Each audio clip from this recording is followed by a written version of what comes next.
Hi, everybody, and welcome to the Cultural Studies podcast. And that is the sense of being a bit of an outlier, an outsider, of not belonging. I'll answer the question, what is bothering me, because it is directly connected to my own otherness and how I've experienced life. Hmm. So, in my quest to understand myself, I recently went on a trip to Botswana.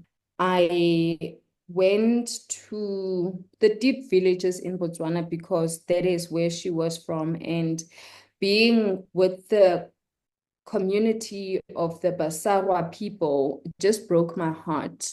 They have been marginalized. They have been violently abused by a Black leadership, right?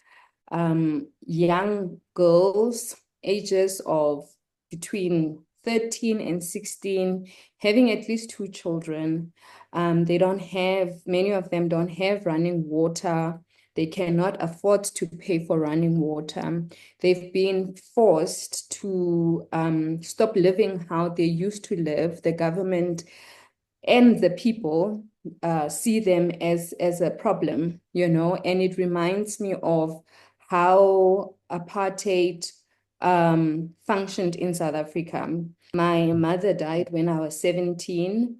And having to live with family and seeing how one is othered within the family context because you are not so and so's child. Although in the African context, as a mother, every child is my child.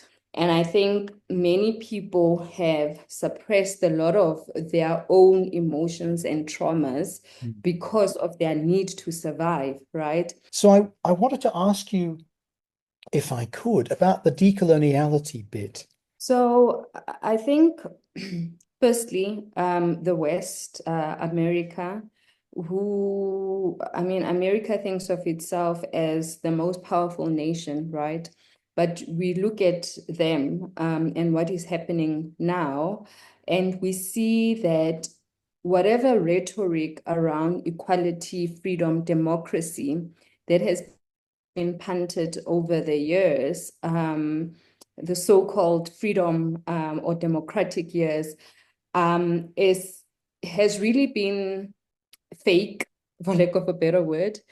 You look at South Africa, we've been a democracy for 30 years, over 30 years, and the lives of ordinary Black people continue to just get worse. So when one looks at colonization and how it has affected people, particularly those who call themselves leaders now, and how they think, I can clearly see that people are very much embedded. They have been, and when I look at my history, I look at people like Steve Biko. I don't know how much you know about him, who was very passionate about Black consciousness. He understood that the minds of Black people were far more important than the material accumulation. The very same political leaders are often the ones who are perpetuating the blesser culture. Now, the blesser culture in South Africa is older men who have got more material accumulation, literally luring young women who want a better life into particular sort of like relationships, right? And this is done by older men who were largely part of the struggle. And as you also are aware, and many listeners will know, Donald Trump regards Afrikaners as an oppressed minority in South Africa and wants to give them a specialized refugee status. That's on one side. On the other, for many of us on the left, the South African government is heroic. Its efforts to bring the state of Israel to justice. I think the Afrikaners must take Donald Trump up on his offer, and they must go. Um, yeah, I think South Africans have been extremely kind to Afrikaners in this country.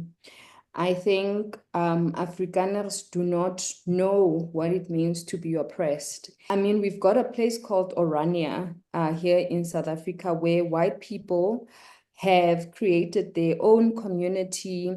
I think Elon Musk and Donald Trump are both very wounded little white men. I don't even think I've got a proper word of describing it. But when one looks at consciousness, right, and you look at how survival and needs work, despite them being some of the wealthiest people in the world, their needs, their sense of self is still so unsophisticated. I think the world gives them too much credit. Yes, their rhetoric is very dangerous, but for me, they're actually sick. They are very fearful. And when one looks at possibly the history of race and racism,